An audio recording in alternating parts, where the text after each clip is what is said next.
नमस्कार। YouTube के अपने चैनल अंतर्दृष्टि में मैं अनिल गुप्ता आपका स्वागत करता हूँ। हस्तरेखा ज्योतिष के इस कार्यक्रम में जो आज मैंने विषय लिया है वह है इच्छा महत्वाकांक्षा पूर्ति करने वाली रेखा। हाथों में ये रेखा किस प्रकार से बनती है, कहाँ बनती है, इस विषय पर हम चर्चा करेंगे। सर्वप्रथम ये अवश्य जान लें कि इच्छाएं और महत्वाकांक्षाएं किस प्रकार से व्यक्ति में उत्पन्न होती है और इसकी हद कहाँ तक होती है। कुछ इच्छाएं ऐसी होती है जो व्यक्ति अपने अंदर के सामर्थ्य को देखते हुए इच्छाएं उत्पन्न करते हैं, और दूसरी ओर कुछ ऐसे व्यक्ति जातक होते हैं जो अपनी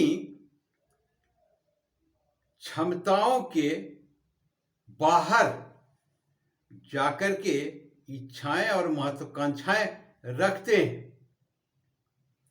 तो क्षमता के अंदर तो पूर्ति होने की संभावना होती है, परंतु यदि सामर्थ्य के बाहर हो तो वो इच्छाएं महत्वाकांक्षाएं दब जाती है, अर्थात उनकी पूर्ति संभव नहीं होती।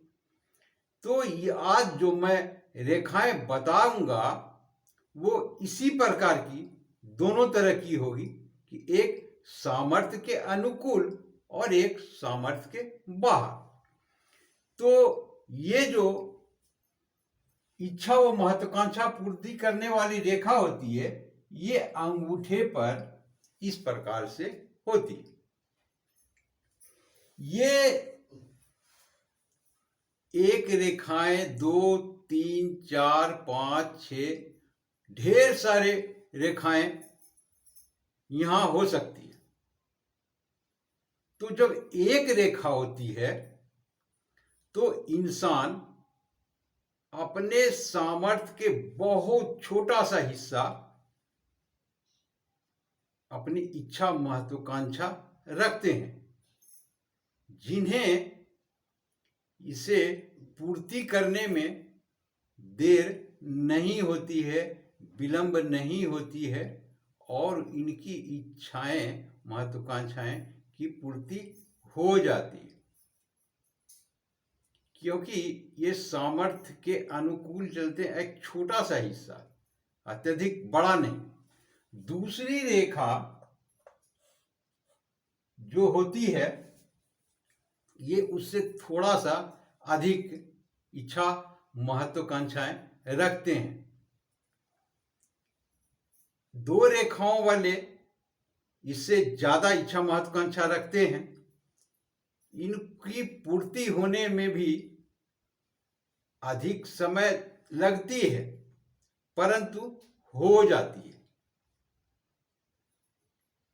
क्योंकि इनकी इच्छाएं थोड़ी बड़ी होती है इनके बनिस्पत, तो उन्हें होने में थोड़ा समय लगता है, क्योंकि हो सकता है कि ऐसे व्यक्ति के पास में सामर्थ्य न भी हो तो समय लगेगा ही। और ये तीसरी जो सबसे, ये 3 रेखाएं, तीसरी जो है ये श्रेष्ठ रेखाएं होती है। इनकी महत्वाकांक्षाएं बड़ी भी होती है और इनकी पूर्ति भी हो जाती है।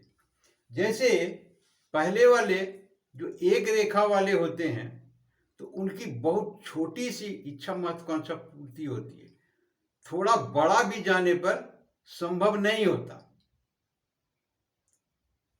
और दूसरे वाले जो मैंने बताया आपको ये थोड़ा विलंब से होता है, परंतु हो जाती है। ये तीसरे वाले जो हैं इनकी महत्वाकांक्षा थोड़ी बड़ी होती है और पूर्ति भी होती है, समय ये दोनों में से कम लगता है। पहले और दूसरे वाले की इच्छा महत्वाकांक्षा से इनमें समय कम लगता है। ये श्रेष्ठ 3 रेखाएं वाले श्रेष्ठ माने जाते हैं, जो सामर्थ्य के अनुकूल भी होते हैं और बड़ी इच्छाएं महत्वाकांक्षाएं इनकी पूर्ति हो जाती है। तो मैंने तीनों को बता दिया। अब चौथी यदि 5 हो, 6 हो, 7 हो, इनके बाद जितनी भी रेखाएं बनेगी, ढेर सारे, उन सभी का एक ही परिणाम होता है कि ऐसे व्यक्ति को आप देखते होंगे, सुना भी होगा, इस तरह के उदाहरण देते हैं कि अपनी औकात से बहुत ज़्यादा जो इच्छाएं महत्वाकांक्षाएं रखती है, तो वैसे इच्छा महत्वाकांक्षाएं की पूर्ति भी नहीं होती है। तो वैसे रेखा जिनके हाथों में ढेर सारे हों, तो समझ लीजिए कि इनकी इच्छाएं महत्वाकांक्षाएं बहुत बड़ी बड़ी होती है, जो कि संभव ही नहीं होता है कि पूर्ति हो, अर्थात प्राकृतिक इनको सहयोग नहीं करते। 3 रेखा वाले को प्राकृतिक अत्यधिक सपोर्ट करती है। वो जैसे भाग्य रेखा होते हैं, उसी प्रकार की ये भी एक रेखा है। तो ये इच्छा पूर्ति वाली रेखा है कि उसने कुछ इच्छा किया, उसकी पूर्ति हो गई। तो ये 3 वाले सबसे भाग्यशाली होते हैं इस सभी रेखाओं में। 2 वाले थोड़े कम होते हैं, 1 वाले उससे भी कम होते हैं। बाकी वाले के तो बिल्कुल इच्छाएं पूरी नहीं होती, लेकिन इच्छाएं रखते हैं। जैसे और जिनके हाथों में ना हो बिल्कुल, तो वो उस तरह की इच्छाएं नहीं सोचेंगे। लेकिन जिनके हाथों में ढेर सारे होते हैं, वो काल्पनिक अर्थात सपना देखने वाले होते हैं, बड़ी बड़ी बातें करते, इच्छाएं रखते हैं, जो जीवन में कभी भी पूर्ति नहीं होने योग्य होता। तो ये था अंगूठे पर बनने वाले ये सारे रेखाएं, जिनकी चर्चा मैंने किया आपके सामने। आशा करता हूँ ये वीडियो आपको अच्छा लगा होगा। आपने पूरा वीडियो देखा, इसके लिए बहुत बहुत शुक्रिया, धन्यवाद।